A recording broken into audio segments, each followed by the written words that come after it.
우리 하나님 말씀 보겠습니다. 여호수아 1장 6절로 8절까지 말씀을 우리 교독하겠습니다. 제가 먼저 6절 읽겠습니다. 강하고 담대하라. 너는 내가 그들의 조상에게 맹세하여 그들에게 주리라 한 땅을 이 백성에게 차지하게 하리라.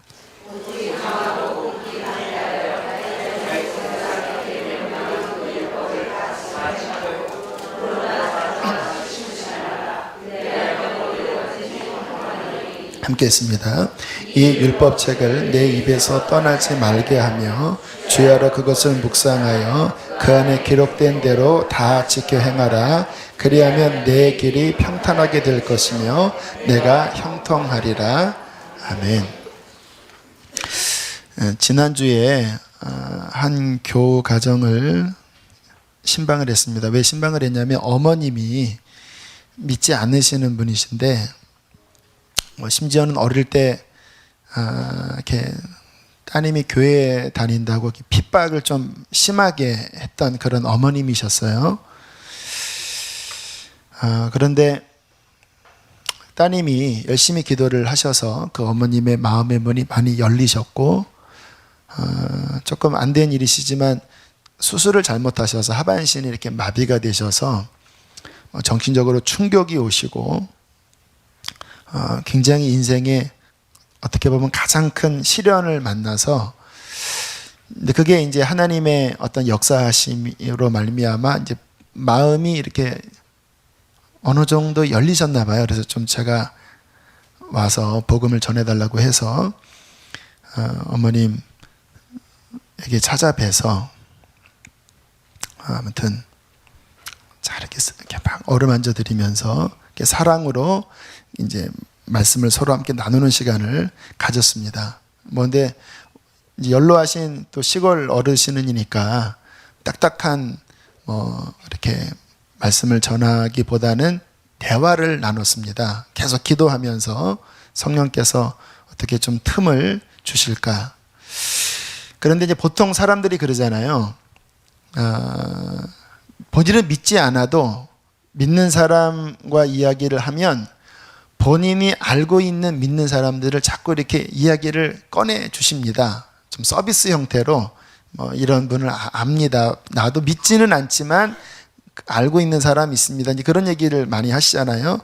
그 시골 마을에 장로님 한 분을 이야기를 하시더라고요. 장로님 한 분을. 근데 이렇게 얘기를 얼핏 들어보니까 신실하신 장로님 같아요. 주일이면 농사 짓는 분이신데 철저하게 농사 탁 문 닫고, 농사를 문을 닫는다? 아무튼 쉬었다 내리고, 그리고 온 가족이 함께 예배하고, 그리고 후덕한 분이시라 고추나 그런 농작물 농사를 지시면 그렇게 많이 베푸신다고 하시더라고요. 그런 이야기를 쭉 하면서 그 동네에 훌륭한 어르신이 있다, 그런 이야기를 하시는데 성령께서 지혜로운 질문 하나, 믿음의 질문 하나가 떠오르게 하셨습니다. 제가 이렇게 여쭤봤습니다.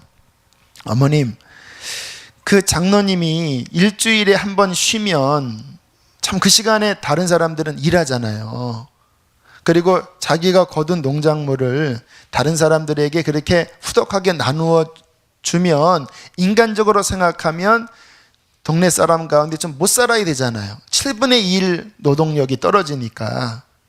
근데 제가 질문했습니다. 어머님, 그 장로님의 농사가 잘 돼요? 아니면 못 돼요? 그 장로님의 가문이 잘 돼요? 아니면 못 돼요?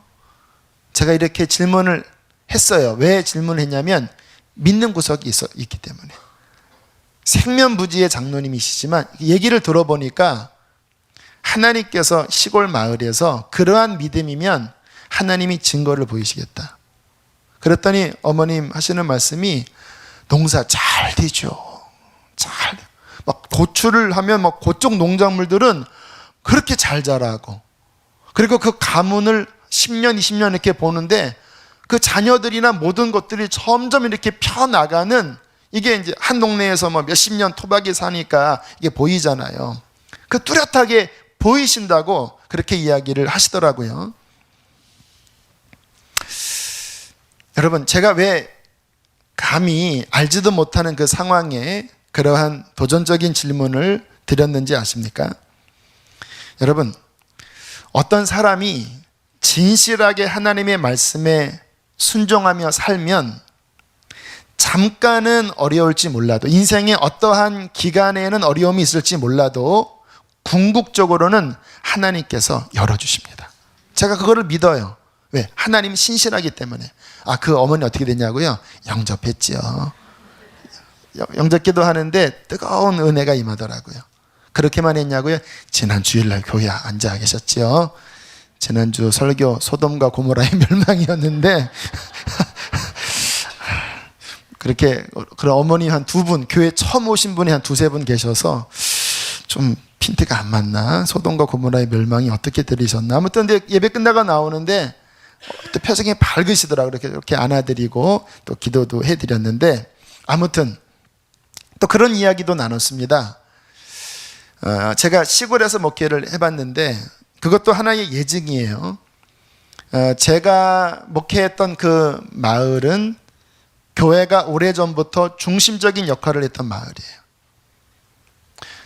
마을 분위기가 시골인데도 깨끗하고 밝아요. 여러분, 그냥 느낌이 있잖아요. 어떤 마을에 들어가는데 잘 사는 거를 떠나서 밝다 하는 느낌이 있는데, 제가 전도하려고 그 뒷마을로 들어가 봤습니다. 근데 진짜 이렇게 천지 차이가 있을 수 있나요? 그 마을은요, 교회가 일단 없고요, 집집마다 깃대 있죠. 만신 깃대, 그 무당하는 깃대가 그렇게 많이 꽂혀져 있고, 그 마을 전체가 그냥 진짜 음산해요. 제가 얘기했죠. 거기 전도하러 갔다가 셰파트가 막 달려와갖고 문을 열고 이렇게 예수님 믿으세요 딱 들어갔더니 막 셰파트가 저기서 하면서 막 진짜 돌진해 오는데, 간신히 문을 딱 막고 바로 요 앞까지 와서 간신히 살아났습니다. 시골 신문에 강전도사 전도하러 갔다가 개 물렸다 이런 거 날 뻔할. 근데 분위기 자체가 그렇게 좋지 않아요. 제가 이게 그래서 그런가? 영적으로 그 마을에 교회가 있고 하나님의 은혜가 100% 믿는 사람은 아니지만 그래도 믿는 사람들이 빛으로 그 마을에 있을 때 그 역사와 믿는 사람이 별로 없어서 그 마을에 어둠의 영들이 차 있을 때 이게 다른가? 제가 그 이야기를 감증할 그 어머님한테 얘기를 했더니 그 따님도 같은 이야기를 하더라고요. 따님이 하시는 말씀이, 엄마 참 이상하지 않냐고. 그 어머니가 사는 마을은 실은 교회가 없다고 합니다. 그런데 그 옆마을에는 또 교회가 있대요. 제 경우처럼. 그런데 본인이 몇십 년 만에, 본인은 이제 옆마을 교회를 다녔는데, 이렇게 1년에 한두 번씩 그 본인의 친정을 방문하면서 몇십 년 동안 그 권사님들, 그 어릴 때부터 봤던 권사님들을 계속 몇십 년 동안 봐왔잖아요. 근데 뭐라고 이야기를 하냐면, 그 권사님들은 잘 늙지도 않으시고 그냥 곱게 이렇게 늙으시면서 조금 주름만 간다 하는 그런 분위기래요. 그런데 이상하게 믿음이 없는 가정은 그렇게 뭐가 이렇게 찌들리고 뭐가 이렇게 상하고 병 걸리고 하는 것들을 본인도 시골에 내려갈 때마다 확연하게 차이가 보여진다라는 거예요. 아마 그런 이야기에 그 어머님 마음에 그 현실적인 수긍이 되셨던 것 같아요. 현실적인. 그래서 마음을 열고 예수님 영접하고, 그리고 다시 이제 시골 내려가시면 교회를 다니시겠다고 구두로는 약속은 하셨는데, 자, 그게 핵심은 아니고요. 자, 중요한 것은 뭐냐면, 여러분, 우리의 삶이요, 하나님께서 하신 말씀을 순종하며 한 개인이 살아가고 한 가문이 그렇게 말씀 안에 거하고 그 가문이 모인 어떠한 군락, 어떠한 마을이 그렇게 믿음의 사람들로 채워지면 하나님께서 그 말씀과 동행하는 그 개인과 가문과 그 마을에 함께 하십니다. 이건 어쩔 수 없는 법칙이에요. 그리고 하나님께서 그곳에 은총을 부어주십니다.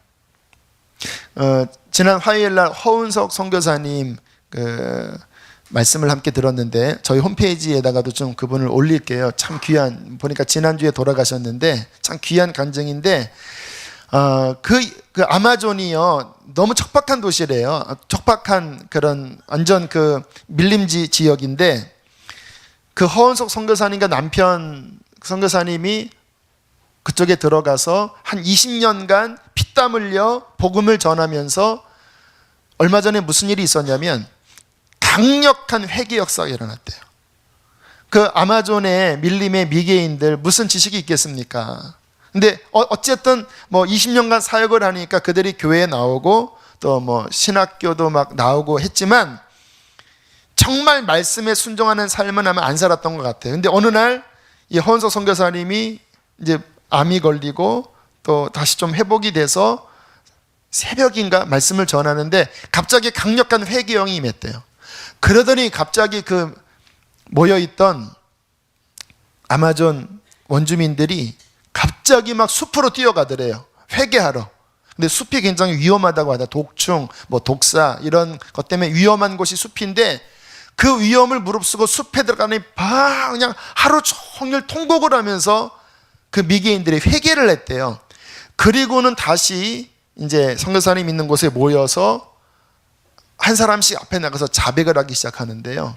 뭐 끔찍한 죄악들을 고백해. 나는 사람을 태워 죽였습니다. 내가 몇 명을 죽인지 아십니까? 또 어떤 사람이 일어나서 나는 이렇게 강간을 했습니다. 심지어는 수간이 뭔지 아시죠? 짐승, 수간. 나는 그런 온갖 더러운 죄악들을 막 토해내면서 고백을 하는데 부흥이 일어난 거예요. 우리나라 1907년도 부흥이 일어난 거예요. 그리고는 갑자기 그 어두웠던 그 사람들이 늘 눈이 어두웠대요. 물론 약간 그 흑색 피부이지만 그거와 상관없이 그렇게 좀 어두운 얼굴이었는데 그렇게 눈물로 고백하고 난 다음에 얼굴이 확 피더래요.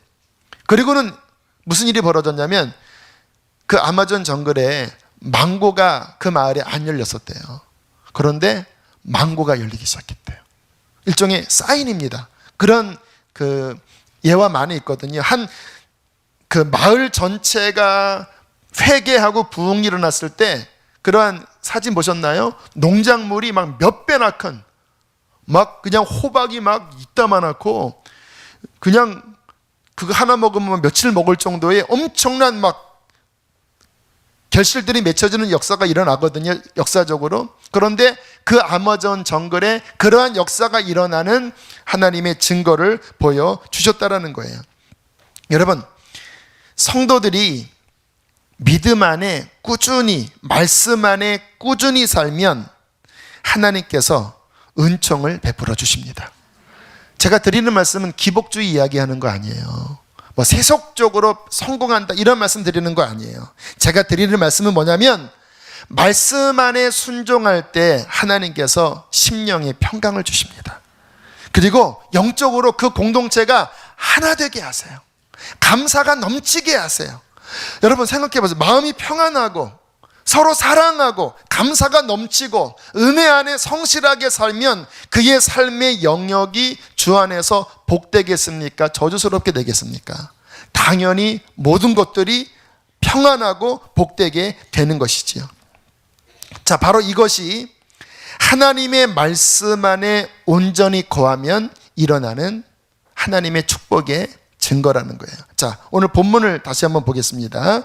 자, 오늘 본문은요, 오늘 이 본문의 말씀을 하나님이 하시는데 이 말씀을 받은 사람이 누굴까요? 네, 성경 제목대로 여호수아가 오늘 이 말씀을 하나님께로부터 받았습니다. 자, 어떤 상황인지 다시 한번 복습을 하면, 자, 지금 모세가 죽었습니다. 큰 산과 같았던 이스라엘 전체 민족이 의지했던 모세가 죽었어요. 그리고 이제 여호수아 본인이 엄청난 과업 앞에 이스라엘 민족들을 데리고 이제 가나안에 들어가려고 하는 바로 그 시점에 서 있는 거예요. 그런데 가나안은 어떤 곳입니까? 쉽지 않은 곳이에요. 철옹성이 있고 거인 족속이 살고 있고 이제 그곳을 정복해 들어가려면 목숨을 건 전쟁을 벌여야 하는 거예요. 쉬운 싸움이 아닙니다. 여러분 생각해 보세요. 이미 수백 년, 수천 년간 이미 그 거주했던 그곳에 쳐들어가는 거잖아요. 거기가 만만한 지역이 아니잖아요. 엄청난 성벽들이 있잖아요. 거인들이 살잖아요. 그러니까 여호수아의 마음이 두려운 겁니다. 떨리는 거예요. 자신이 없는 거예요. 솔직히 말해서. 왜? 지도자가 처음 됐거든요. 모세라는 거인이 있었거든요. 영적 거장이. 근데 모세가 없이 이제 어떻게 들어가나 라는 마음을 가졌을 때, 자, 하나님께서 이렇게 말씀을 하시는 겁니다. 강하고 담대해라. 하나님께서 너희 민족에게 조상적부터 약속한 게 있다. 아브라함 때부터. 우리 지금 주일마다 배우고 있죠. 가나안 주겠다고 조상적부터 약속했다. 그 약속이 이제 이루어질 때가 되었다. 너를 통하여 너희 민족이 이제 가나안 정복하게 될 것이다. 그렇게 말씀하시면서 한 가지 조건을 둡니다.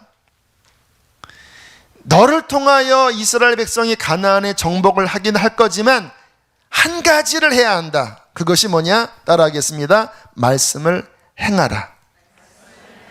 다시 한번 말씀을 다 지켜 행하라. 자, 7절 보세요. 너 마음 담대하게 해라. 그러면서 중간에 나의 종 모세가 내게 명령한 그 율법을 어떻게 하라고요?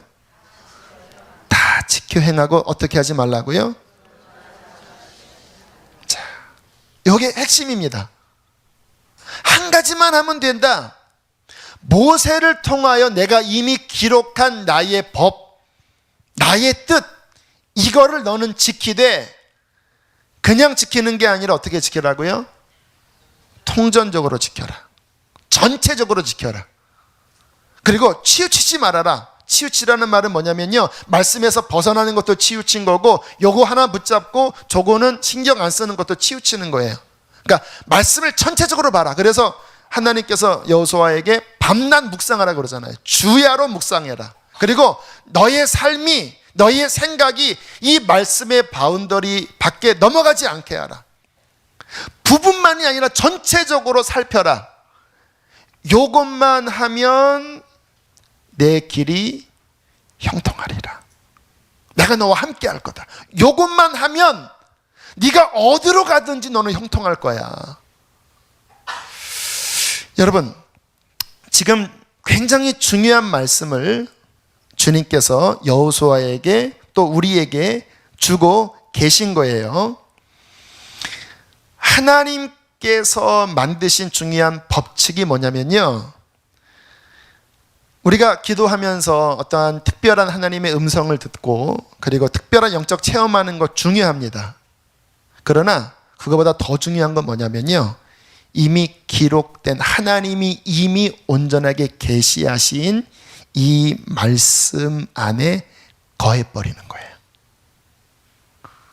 지각을 사용하고 우리의 생각과 의지를 발동해서 창세기부터 계시록까지 하나님이 이미 우리에게 주신 놀라운 하나님의 계시를 치우침이 없이 살피고, 그리고 그 기록된 말씀 안에 우리가 거할 때 하나님의 놀라운 약속은 다 우리 것이 됩니다. 그 보안은요, 뭐라고 표현할 수 없을 정도로 무궁무진한 거예요. 여기서 중요한 것은 뭐냐면, 다시 한번 반복합니다. 기록된 말씀 안에 거하는데, 따라하겠습니다. 전체적으로 균형 잡히게, 정확하게, 온전히 살펴서 지켜나가는 것이다. 이게 중요합니다. 여러분, 여호수아나 우리나 살아가면서 여러 가지 복잡하고 쉽지 않은 일들을 계속 만나요. 저도 목회를 하다 보면 어느 때는 두렵고 어느 때는 자신이 없고 그럴 때가 한두 번이 아니에요. 그런데 그럴 때마다 제가 생각하는 게 바로 오늘 말씀 같은 이 말씀입니다. 제가 무슨 지혜가 있겠습니까? 무슨 지식이 있겠습니까? 무슨 능력이 있겠습니까? 저 부족함 투성이거든요. 그런데 제가 한 가지 알고 있는 게 있어요. 오늘 본문 말씀처럼 나는 무식하지만 하나님이 이미 기록해 놓으신 이 말씀을 내가 철저하게 살펴서 이 말씀 안에서 치우침이 없이 거하면 나는 성공한다. 세상적 성공 이야기하는 거 아닙니다. 어감을 잘 이해하셔야 돼요. 주님 안에서 내가 거해서 하나님 보시기에 인정받는 그 길을 걸어가면 망해도 성공하는 겁니다. 고난이 있어도 성공하는 거예요. 제가 성공하는 기준은 바로 그거거든요. 그런데 그 놀라운 길이 내가 뭐 어떻게 연구해서 찾는 게 아니라, 내가 뭐 어떤 특별한 것들을 개발해서 하는 게 아니라 이미 기록된 창세기부터 계시록까지 하나님의 뜻을 온전하게 주시고 네가 이 길을 치우침이 없이 걸어가면, 온전히 하나님의 뜻 안에 거하면 내가 형통하리라, 내가 너와 함께하리라 하신 이 말씀 안에 거하면 우리는 승리하게 된다라는 것입니다.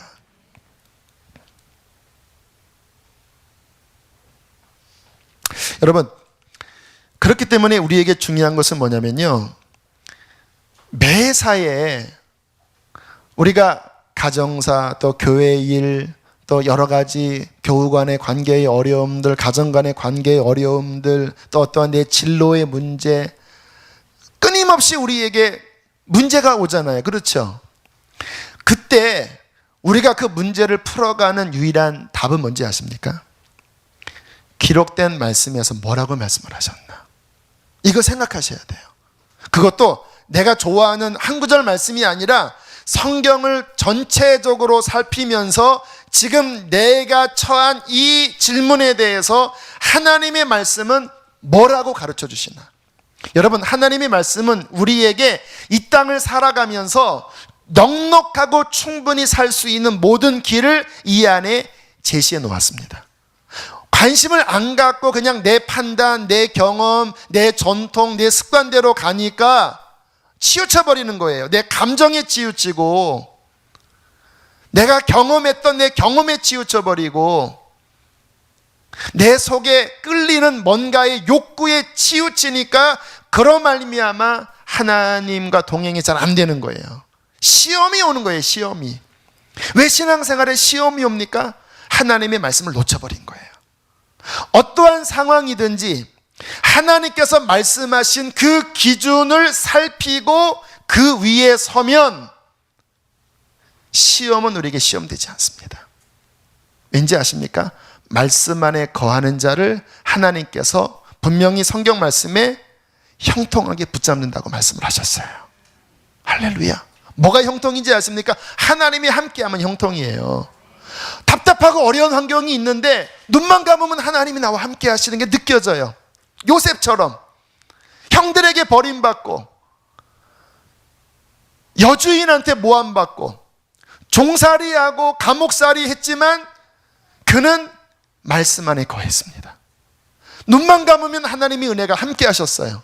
그래서 성경에는 요셉이 감옥에 있어도 그는 시험 들었다고 말씀하지 않아요. 형통했다고 말씀합니다. 할렐루야. 여러분, 잘 기억하셔야 돼요. 신앙인은 뭐냐면요, 내 삶의 당면한 모든 문제 속에서 말씀이 무엇일까? 말씀은 내게 뭐라고 가르치시나? 그것도 한 군데가 아니라 전체적인 맥락 안에서 하나님의 뜻을 찾고 그것을 찾을 수 있는 지혜와 힘이 있는 사람이 크리스찬이에요. 그래서 히브리서 6장인가 보면 성장한 자는 지각을 사용함으로 말씀을 풀어나가는 사람이라고 그러잖아요. 그런 말씀 본 적 있죠? 찾아볼까요? 제가 그냥 읽겠습니다. 히브리서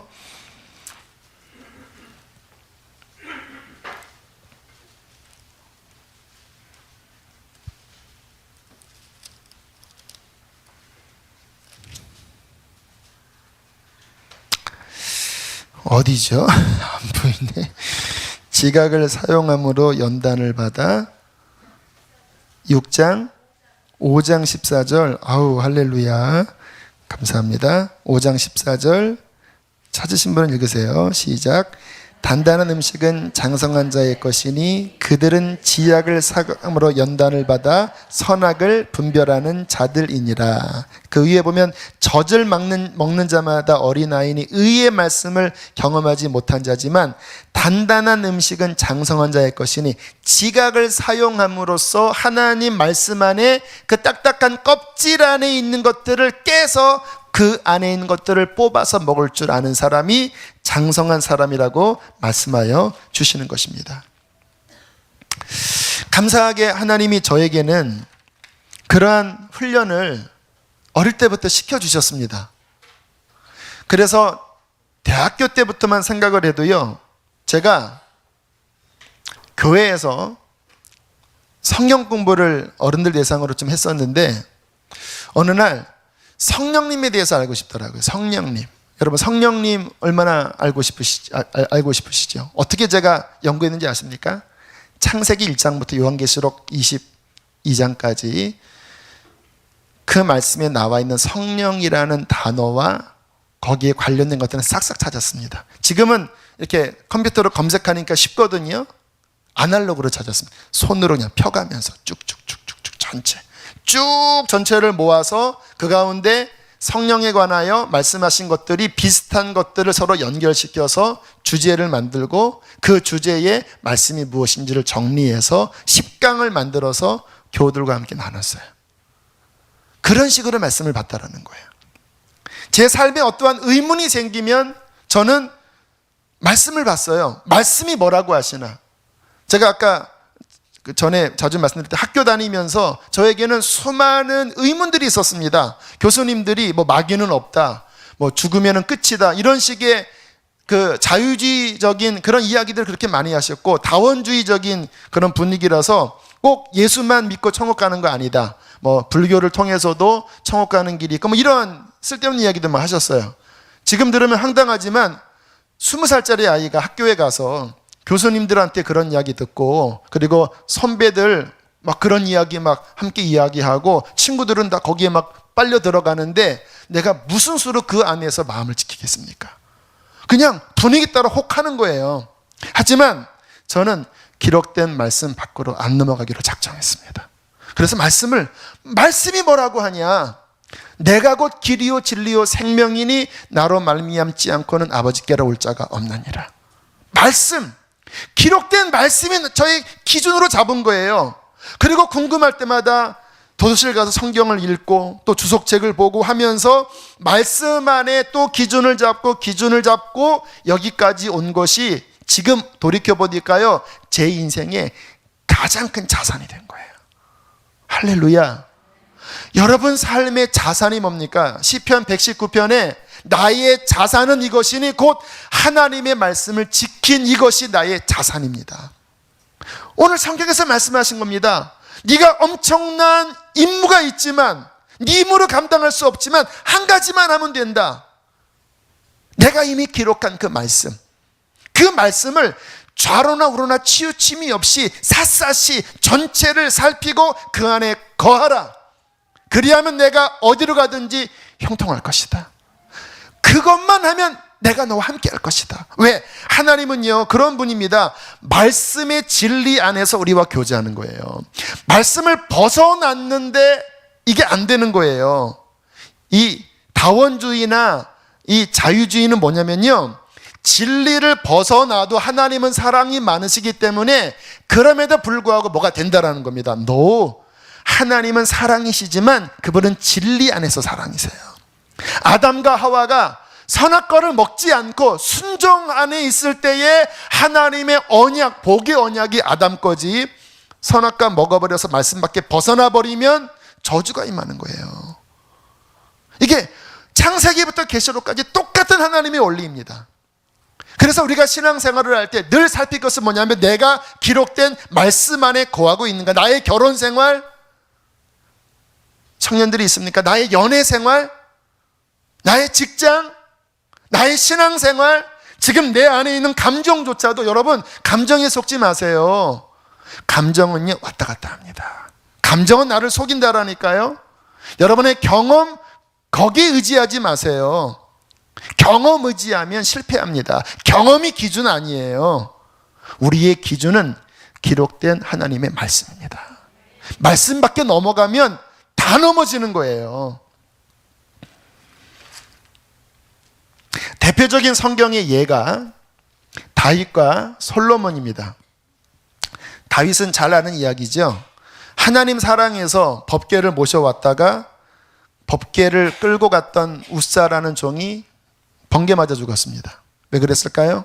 하나님의 말씀에 법궤는 거룩한 것이라 레위 제사장들이 채를 어깨에 메고 갖고 와야 된다. 그런데 수레에 싣고 가다가 소가 뛰니까 레위인도 아닌 사람이 붙잡았다 그냥 죽어버렸어요. 하나님 말씀 벗어나니까 일이 생기잖아요.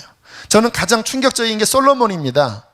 솔로몬이 이 이야기 잘 들어보세요. 지혜로운 사람입니다. 하나님의 지혜의 영이 전무후무하게 그에게 부어졌던 사람이에요. 그래서 솔로몬의 그 인생 여정 속에 성전을 지었고요, 영토가 최고로 넓혀졌고요, 기가 막히게 재판을 풀어나간 거예요. 그러면 성공해야 되잖아요. 실패해버렸습니다. 왠지 아십니까? 벌써 솔로몬이 왕위에 등극하자마자 누구를 아내로 삼습니까? 애굽의 후궁들, 공주들, 이방 여인들을 정략적으로 결혼한 겁니다. 왜? 전쟁을 해서 희생하는 것보다 정략적으로 공주들과 이방 여인의 공주들과 결혼을 하면 너무나 쉽게 그들과 화친하면서 그들의 어떠한 영토를 먹을 수가 있는 거예요. 하나님이 주신 지혜 같지만 문제가 뭔지 아십니까? 그 신명기에 보면요, 이미 왕 세울 때 법칙이 나와 있어요. 너희가 나중에 왕을 세우려거든 이방 여인과 결혼하지 말아라. 그리고 재물을 모으려고 애굽으로 가서 많은 말과 그런 것들을 쌓아두지 말아라. 하나님 의지해야 된다. 그런데 명확하게 하나님의 말씀과 대치되는 결혼, 대치되는 행동들을 해요. 그러나 그러면서도 솔로몬에게는 지혜가 여전히 있었습니다. 그리고 그의 인생의 중반부, 후반부, 초반까지는 괜찮았어요. 존경을 받았습니다. 이스라엘 역사의 다윗과 솔로몬이면 최고 극치입니다. 그런데 문제가 생기잖아요. 말씀에서 벗어나니까 솔로몬이 힘이 빠질 즈음에 그 이방 공주들이 솔로몬의 마음을 돌이켜서 우상 숭배시키게 만들고 결국 그로 말미암아 솔로몬의 인생 말년이 극하게 타락해 버리잖아요. 지혜를 받았어도요, 은사를 받았어도요, 기록된 하나님의 말씀을 벗어난 은사는 안 돼요. 기록된 말씀을 벗어난 어떤 영적인 능력, 그거 안 돼요. 그럴 수가 있는 겁니다. 그런데 어떠한 영적인 세계가 열렸는데 기록된 말씀을 벗어난 행동들을 해도 당분간은 보니까 이게 허용이 되더라고요. 종들을 보니까. 그런데 10년이 지나고 20년이 지나고 은퇴할 때 이렇게 돼버리면 그게 고스란히 그 말씀에서 벗어난 안 좋은 열매들을 결국은 따먹게 되더라고요. 이게 무서운 거예요, 여러분. 환경이 그냥 잘 된다고 잘 되는 게 아닙니다. 말씀을 벗어나면 반드시 대가지불하는 거예요. 그래서 지혜로운 삶은 뭐냐면요, 기록된 말씀 안에 내가 날마다 나의 삶을 살피고 나의 입술을 살피고 나의 생각을 살피고 나의 삶의 모든 영역을 살펴나아갈 때 그 말씀 안에 거하는 삶을 살면 주변에서 너는 이렇게 답답하냐, 너는 왜 그렇게 너는 이렇게 맹꽁이처럼 신앙생활을 하냐 할지 몰라도 그 길 가는 끝에 하나님의 놀라운 인정이 그에게 있게 될 것입니다. 저는 대표적인 사람이 최추천 할아버지라고 생각해요. 그냥 하나님 바라보고 구속의 감격에 빠져서 평생 맨발로 그렇게 복음을 외치면서 미치광이 할아버지처럼 전도하잖아요. 다 미쳤다고 했습니다. 그런데 하나님께서 그 중심과 그 믿음의 올곧음을 보시고 결국 그 인생이 돌아가시고 난 다음에 김우현 PD를 통해서 세상을 떠들썩하게 하잖아요. 하늘에서 얼마나 큰 상 받겠습니까? 얼마나 부러운 분입니까? 그러므로 우리는 스스로 질문하셔야 합니다. 첫 번째, 나는 말씀을 전체적으로 보고 있나? 존 물린디, 유명한 분이죠. 이 물린디가 아니고, 우간다에 유명한 목사님 계신데, 그분 설교 중에 나는 네가 말씀을 모르는 자가 되기를 원치 않는다, 이런 제목의 설교가 있어요. 굉장히 긴 설교인데 한번 들어보세요. 거기 지금 제가 말씀드리는 듯한 이야기가 나와요. 이분이 목사님이시거든요. 성경도 나름대로 읽으셨대요. 근데 어느 날 기도하는데 주님께서 오셔서 너는 말씀을 너무 모른다 그러시더래요. 나 말씀 압니다. 그러면서 막 본인이 알고 있는 성경 구절을 막 주님께 막 이렇게 이야기했대요. 주님께서 한번 펴봐라. 지금 네가 나한테 이야기하는 그 말씀 인용이 성경의 맥락에 맞는 건지 한번 봐라. 그리고 이렇게 펴봤대요. 그랬더니 말씀의 맥락과 지금 본인이 생각하는 것과 다르더래요. 또 그래서 주님 앞에 또 다른 이야기 했대요. 나 말씀 압니다. 펴봐라. 펴봤더니 본인이 알고 있다고 하는 말씀이 정확한 게 아니더래요. 결국 충격을 받고요. 그 다음부터 창세기부터 계시록까지 샅샅이 살폈대요. 그리고 난 다음에 본인이 이제 다니면서 여러 크리스찬들을 만나서 물어봤대요. 당신은 말씀을 정말 알고 있냐? 주님이 나한테 말씀을 모른다고 했다. 그리고 정말 보니까 내가 말씀을 모르더라. 당신들 말씀 아니야. 그때 많은 사람들이 말씀을 안다고 생각했는데 정작 통독 한 번 못하는 사람이 수두룩하고요. 성경을 읽었어도 본인이 좋아하는 시편 또는 좋아하는 뭘 좋아하시나요? 마태복음, 로마서 이런 것만 읽었지 말라기는 별로 안 읽고 오바댜 그런 거 별로 안 읽고 또 뭐가 있나요? 예?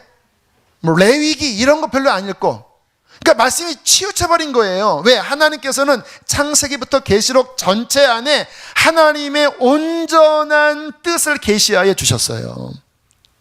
전체를 보지 않으면 오늘 여호수아에게 다라고 한 말씀이 뭐냐면요, 전체를 보지 않으면 치우친다라는 거예요. 전체를 살펴서 내가 좋아하는 말씀이든 좋아하지 않는 말씀이든 전체를 통해서 하나님의 말씀이 들어와야 말씀 안에 바르게 서는 거거든요. 질문합니다. 여러분은 말씀을 전체적으로 보고 계시나요? 주로 읽는 데만 주로 읽지 않으시나요? 두 번째, 모든 일을 말씀으로 점검하려는 습관이 있나요? 기록된 말씀밖에 넘어가지 말라고 했잖아요. 여러분의 가정사에서 여러분의 삶에 부딪히는 모든 난제 속에서 여러분은 여러분의 스스로의 생각을 하나님의 뜻이라고 혹시 합리화시키지 않나요? 여러분의 경험과 여러분의 전통을 자꾸 여러분의 가치 판단에 앞에 두지 않나요? 문제 있는 거예요, 여러분. 하나님의 말씀이 뭐라고 하는지를 여러분들은 거기에 기준을 두셔야 합니다. 그 생각에 훈련이 계속 되셔야 돼요.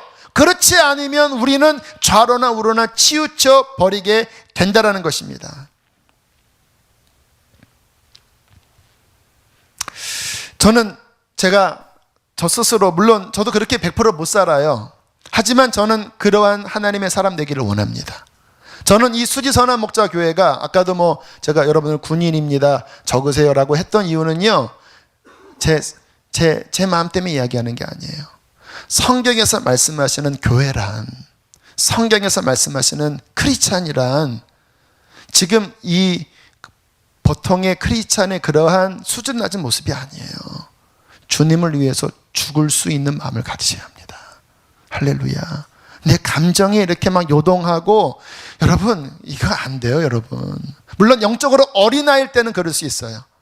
하지만 점점 내 믿음이 성숙해지면서 주님을 닮아가고 십자가를 지는 사람이라면 자기 생각 십자가에 못 박고 그리고 주님의 말씀 따라 순종하며 살아가는 결단, 내 힘 결단 갖고는 안 되겠죠. 하지만 계속 성령님을 의지해서 그 방향으로 저와 여러분은 나가셔야 합니다. 그게 크리스찬이에요. 물론 그렇게 못 살 때 있습니다. 저도 이번 추석에 집에 가서 텔레비 많이 보고 왔어요. 제 이야기 왜 하는지 자꾸 마음에 이야기해라. 너 지난주에 추석 잘 보내게 해달라고 그렇게 기도해 놓고 물론 예배도 드렸습니다. 텔레비 더 많이 봤습니다. 하지만 변명을 하면 그래도 동물농장 이런 거 보려고 애를 썼어요. 이렇게 이상한 거 나오면 빨리 돌리고. 하지만 그래도 잘한 짓은 아니죠. 자백합니다. 할렐루야. 죄송합니다. 원칙, 하나님의 말씀의 기준 안에 저는 서기를 원합니다. 자, 그러한 마음에서 좀 몇 가지 제가 너무 좀 이게 오버하는 건 아닌지 모르겠는데 좀 몇 가지 민감한 주제 몇 가지를 말씀 안에서 좀 다루는 시간을 갖고, 이 다루는 이유는 뭐냐면 우리 교우들이 지금 목사님이 이렇게 말씀 중심으로 서기를 원하는데 저렇게 해야 되는구나, 그런 어떤 샘플, 그리고 아마 좀 의문 가시는 분이 있는 분들도 계셔서 거기에 대한 좀 나름대로 답을 나름대로 드리면서 이 말씀 함께 나누고 함께 기도하기를 원하는데요. 근래에 저에게 복음 안에서 이 균형에 대한 도전을 준 어떠한 사건이 있었습니다. 자, 먼저 좀 이 부분을 제 스스로 간증을 하면, 저는 복음을 뭐라고 생각하냐면 복음은 예수 그리스도의 십자가와 부활입니다. 이게 복음이에요. 성경의 복음은 무엇입니까? 예수 그리스도 십자가 부활. 이게 복음이에요. 십자가는 뭐냐면요, 예수님이 나의 죄 위에 죽으시고 나의 자아를 십자가에 함께 못 박게 하신 게 십자가입니다. 여러분 십자가 믿으십니까? 여러분의 죄 때문에 예수님 죽으신 거 믿으세요? 그 예수님과 함께 내가 죽은 거 믿으십니까? 그게 십자가를 믿는 믿음이에요. 부활은 무엇입니까? 예수님의 승리입니다. 죄와 사망과 마귀 권세를 이기시고 주님이 부활하실 때 주와 함께 죽었던 내가 주와 함께 다시 살아났습니다. 내 안에 거듭난 새 생명을 이제 가진 거예요. 우리는 내 속에 예수님의 부활 생명, 그 성령이지요, 부활 생명을 가지고 그 살아계신 주님과 함께 그 승리하는 생명으로 이 세상의 모든 시험과 환난을 이겨나가는 것이 크리스찬의 삶인 것입니다. 자, 이 십자가와 부활 신앙을 내 것으로 삼는 것, 이게 우리의 복음의 핵심이거든요. 그런데 근래에 어떠한 좀 사건이 터지면서 제게 좀 더 균형의 눈을 뜨게 해준 사건이 있었습니다. 춘천 한마음교회 김성론 목사님 많이 들어보셨죠? 그 CBS의 어메이징 그레이스 보면 그 교우들의 놀라운 간증들이 많이 나와요. 우리 교우 가운데서 또 그 교회 다녀오신 분들도 계시다고 그래요. 실은 이번 주에 어떠한 사건 때문에 그 목사님 설교도 한번 들어보고 또 어메이징 그레이스의 간증도 들어볼 기회가 있었어요. 목사님이 굉장히 귀한 이야기를 하시더라고요.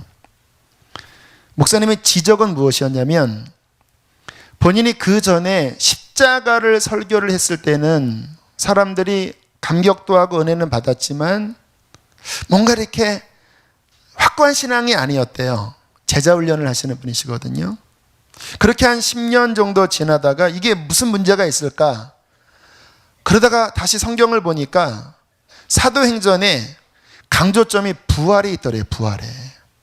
그래서 사도행전에 보면 부활의 증인, 그 사도들이 부활의 증인으로 서잖아요. 내가 죽은 예수만 전했지 다시 살아나셔서 우리와 함께 하신 그 놀라운 증거에 대해서는 내가 좀 강조를 안 했구나. 이게 성령의 지혜와 계시의 영으로 이 부활에 대한 눈이 확 이번에 열리신 거예요. 그 다음부터 사람들에게 부활을 전했대요. 성령의 능력으로 부활. 주님의 부활은 하나님의 아들이심을 확실하게 우리에게 증거한 거고, 그 부활로 말미암아 이제 더 이상 부인할 수 없는 살아계신 하나님의 증거를 얻은 것이다. 이 부활하신 주님이 이제 우리의 주인이시고 그분이 우리와 함께 살아계신다. 이 설교를 하면서부터 그 젊은이들, 주로 청년 사역을 많이, 그 젊은이들의 신앙이 막 견고해지면서 막 부흥이 일어났다라는 거예요. 그리고는 부활 신앙을 통해서 얼마나 사람들이 변화가 되는지 막 놀라운 변화가 일어났다. 본인은 그 후로 13년 동안 오직 성령의 능력으로 부활만 전하셨다라는 거예요. 그리고 어메이징 그레이스 간증 들어보면 와, 너무 놀라운 간증들이 많아요. 저 강남의 마담 뚜 했던 뭐 자매, 그리고 뭐 막 자살을 하려고 했던 이런 사람들이 그 부활의 살아계신 주님을 통해서 막 인생이 뒤집어지고 막 강력한 부흥이 일어나는 그 간증을 들으면서 제게 분명히 저도 예수님의 십자가와 부활 여기에 강조를 이것이 복음이라고 믿고 외쳤는데, 아하, 부활에 대한 강조가 좀 약하지 않았나. 물론 부활절 때는 제가 그런 설교 했잖아요. 이렇게 부활 생명에 대해서. 하지만 평상시에는 부활에 대한 부분은 좀 약했구나. 아, 요것도 균형. 그래, 맞아. 목사님이 본 그 인사이트, 맞아. 살아계신 주님, 우리 안에 거하신 주님, 그 생명의 주님에 대하여 더 눈을 열리게 하는 것이 필요하다 하면서 이번 주에 영적인 눈이 한 단계 더 열려진 축복을 누렸어요. 그런데 제가 이야기를 듣고 또 우리 몇몇 사람들의 반응들의 이야기를 들으면서 또 반대로 치우치는 경향을 봤어요. 이러한, 물론 목사님이 그러신 건 아니지만 그러한 반응들이 나타나는 거예요. 뭐냐면 십자가를 전하면 이분은 복음을 모르는 것이다라고 생각을 하는 거예요. 충격적입니다. 십자가를 전하면 부활을 안 전하는 건 아니겠죠. 근데 십자가를 외치는 사역자는 복음을 모르는 사람이다. 이렇게 생각을 하는 듯한 이야기를 듣고, 또 하나, 십자가를 전하면 죽은 예수를 전하는 거다. 이렇게 느낌으로 와닿는 것.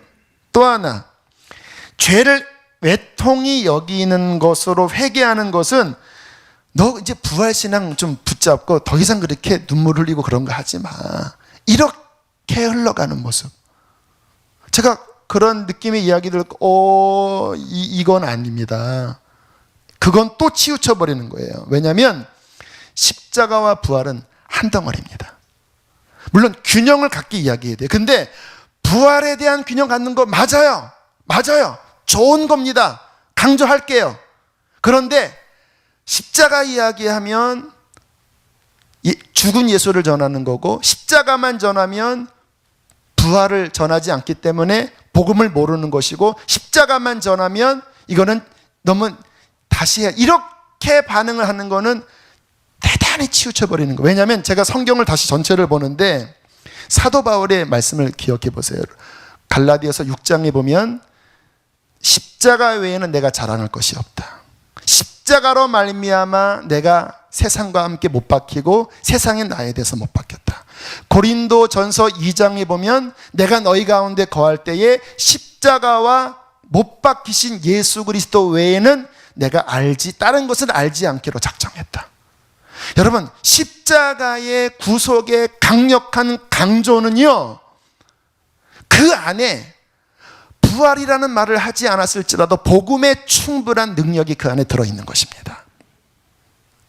십자가의 충분한 강조로 말미암아 신앙이 부흥되는 거예요. 기독교 역사상 십자가를 강력하게 선포했을 때 강력한 회개 운동과 우리 아까 말했던 아마존의 그 회개, 1907년도의 회개, 역사상 강력한 회개가 십자가를 통하여 일어났고요. 그러나 역시 균형 잡히게 십자가로 회개했다면 이제 부활하신 주님이 내 안에 살아계셔서 나의 주인이 되시고 할렐루야, 나의 생명이 되시고 할렐루야, 나의 구원의 능력이 되셔서 나를 승리케 하신다. 두 가지를 함께 균형 잡는 게 복음의 핵심이잖아요. 그런데 이거를 얘기했다고 이거를 축소하면 안 되고, 이것만 얘기했다고 이것에 어두워도 안 되는 균형 잡히게 복음 안에 거해야 한다는 것입니다. 할렐루야. 제가 이 상황을 보면서 나 스스로도 이게 복음을 알지만 치우칠 수 있구나. 그러나 여기를 안 또 사람들이 또 이것 때문에 또 이거를 놓칠 수가 있구나.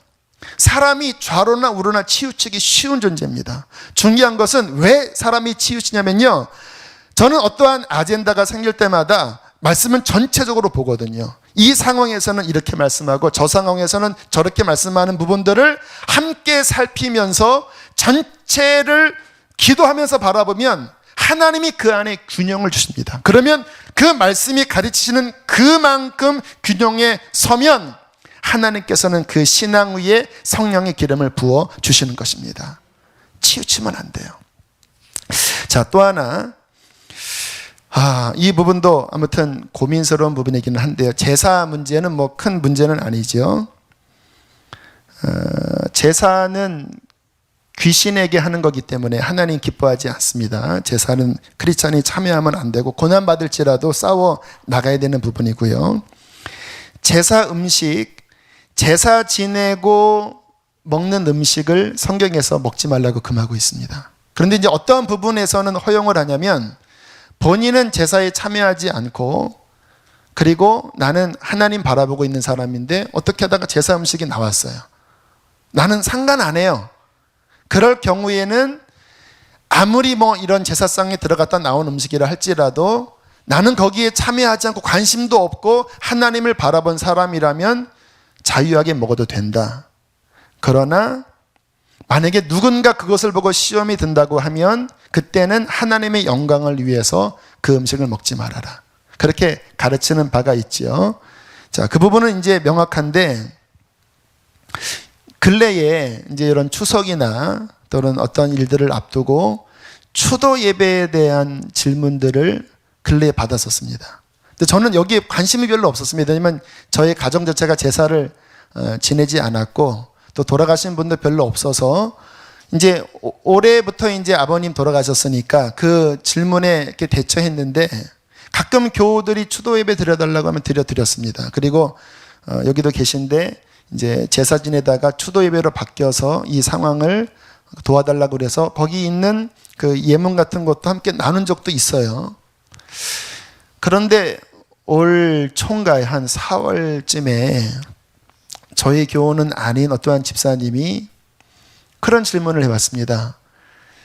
가정 안에서 이제 본인의 장인 장모가 장로님이신데 이제 성령 충만한 장로님은 아니시라고 해요. 그런데 추도 예배를 드리는데 본인은 너무 싫다라는 거예요. 이게 아니라고 여겨진다라는 거예요. 그래서 왜 그러세요? 저는 처음 접하는 의문이었거든요.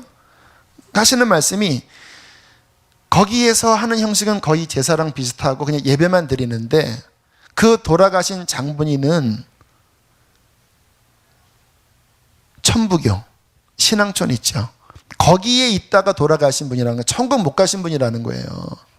그런데 추도 예배를 드려야 되냐? 본인은 그 자리에 있으면 너무 영적으로 좋지 않은 느낌이 있다라는 겁니다. 왜냐하면 돌아가신 분이 크리스찬이 아닌데 무슨 예배가 성립이 안 되냐? 제가 그때 충격을 받았습니다. 이건 또 뭐지? 저는 그냥 제사를 지내다가 추도 예배를 바뀌면 영적으로 승리한 거라고 생각했는데 다시 한번 그 질문을 받다 보니까 문제가 생기는 겁니다. 왜냐하면 돌아가신 분 자체가 천국 간 분이 아닌데 예배가 성립이 안 되잖아요. 그래서 고민하고 기도하고 성경을 나름대로 살피면서 그건 안 되겠다. 그 대상이 믿는 사람이 아니라면 그 안에 있는 예배 자체는 성립이 안 됩니다. 천국 가지 않았기 때문에. 교우들에게 이 말을 해야 되겠구나. 근래에도 교회 권사님 한 분이 그런 질문을 해오길래 아무튼 말씀을 드렸습니다. 돌아가시는 분이 믿는 사람이 아니라면 예배는 안 됩니다. 그러나 믿는 사람이라면 믿는 사람일지라도 그 사람이 주인된 예배는 안 되고 그냥 신앙 안에서 가족끼리 이런 추석 명절에 모여서 하나님 앞에 예배하는 것은 되고 또 우리 선조들의 믿음을 함께 유산을 누리는 것은 되지만 사람이 주체가 돼서 예배하는데 그 사람이 신앙인이 아닐 경우에는 이거는 아니고 신앙인일지라도 사람이 이렇게 중심된 그러한 고인이 중심된 예배는 그건 안 되겠다. 하나님 아버지 앞에 오직 예배를 드리고 그리고 모이면 추석 명절 때 가족 예배 드리는 겁니다. 어떤 뭐 고인 이게 아니라 그냥 가족 예배 드리고 그러나 그렇지 않는 상황이면 크리스찬이 입장 정리를 해야 되겠다. 뭐 그 외에 좀 기타 질문들은 제가 더 연구해서 여러분에게 말씀을 드릴게요. 또 하나 마지막으로 WCC에 대해서 많은 분들이 그런 목사님 입장 표명을 해라. 제가 한 것 같은데 우리 교우들이 안 하게 여겨지나 봐요. 제가 몇 번 설교 때 제가 학교 다닐 때 저는 그쪽 방향이 아니었다.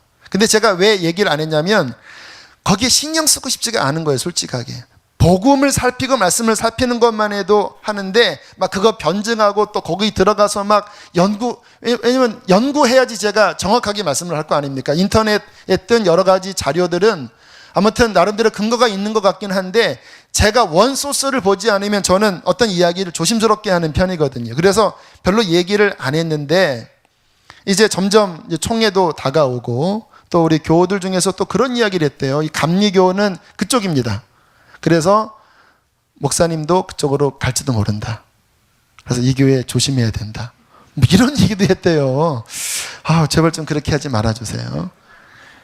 저 거기 아닙니다. 제가 그런데 입장 정리는 여기서 해야 되겠다는 생각을 한 게 뭐냐면 제가 학교 다닐 때 이제 조교를 했는데 그 WCC에 관련된 자료들을 그 교수님이 이제 총장도 하셨던 분이에요. 좀 연구를 하라고 해서 살펴보긴 했어요. 그 정도 경험은 있어요. 그리고 저희 학교 교수님들이 이제 그런 계통 자유주의 신학 쪽으로 수업을 했던 것을 들었는데 열매로 알잖아요. 열매로. 거기서 성령 이야기합니다. 예수님의 평화 이야기합니다.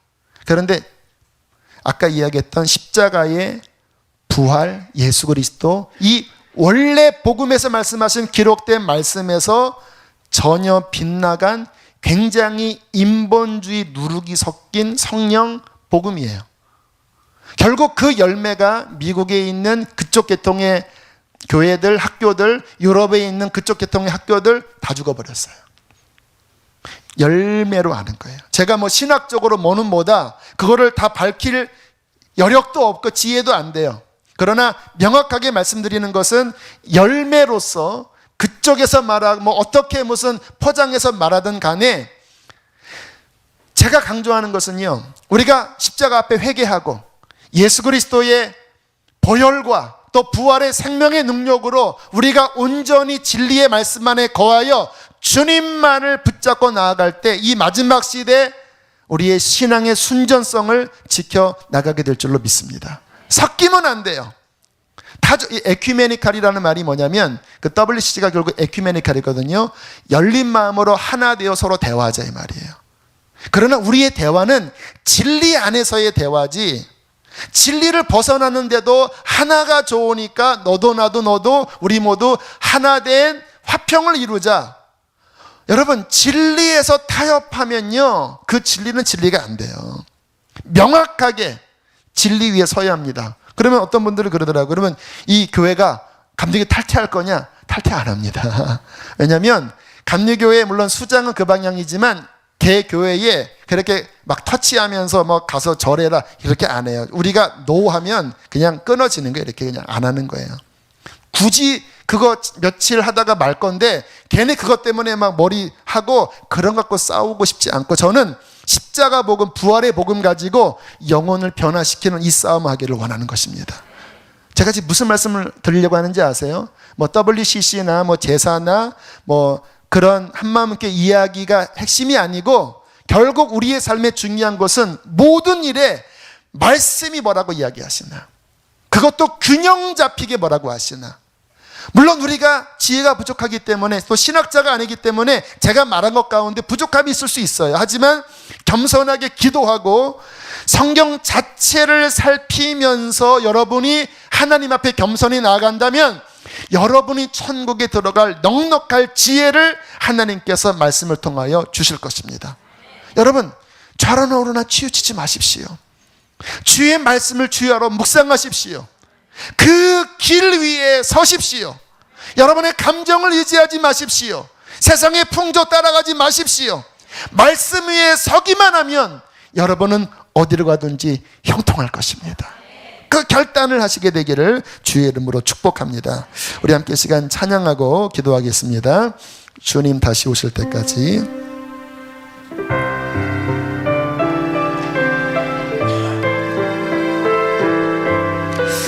마지막에 우리가 이 믿음의 길을, 진리의 길을 걸어가는 것이 좁은 길입니다. 십자가의 길이에요. 순교당할 수도 있습니다. 그러나 섭시다. 우리 따라하겠습니다. 하나님, 저는 어려워도 말씀 위에 서겠습니다. 말씀의 좁은 길을 걸어가겠습니다. 성령으로 저를 도와주시옵소서.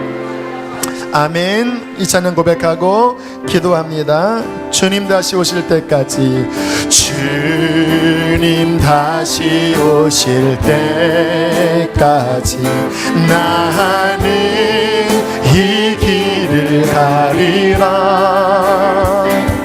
좁은 말씀의 길이, 좁은 문 좁은 길입니다. 길 나의 십자가 지고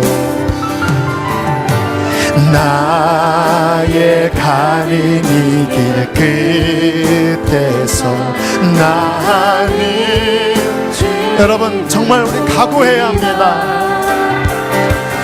영광의 내 주님 나를 맞아주시리. 주님 다시 오실 때까지, 주님 다시 오실 때까지 나는 일어나 달려가리라. 주의 영광 온 땅 덮을 때 나는 일어나 노래하리. 내 사모하는 주님 온 세상 굳으시라. 내 사모하는 주님 영광의 왕. 주님 다시 오실 때까지 나는 가리라. 주님 다시 오실 때까지 나는 일어나 달려가리라. 주의 영광 온 땅 덮을 때 나는 일어나 노래하리. 내 사모하는 주님 온 세상 굳으시라. 내 사모하는 주님 영광의 왕이시라. 이 시간 우리 기도할 때 하나님 내게 결단력을 주십시오. 말씀 위에 서기를 원합니다. 내 생각을 십자가에 내려놓게 하여 주시고 하나님의 기록된 말씀 위에 온전히 거하는 나의 신앙, 나의 가정, 나의 교회가 되게 하여 주시옵소서. 우리 주님을 세 번 부르시고 기도하겠습니다.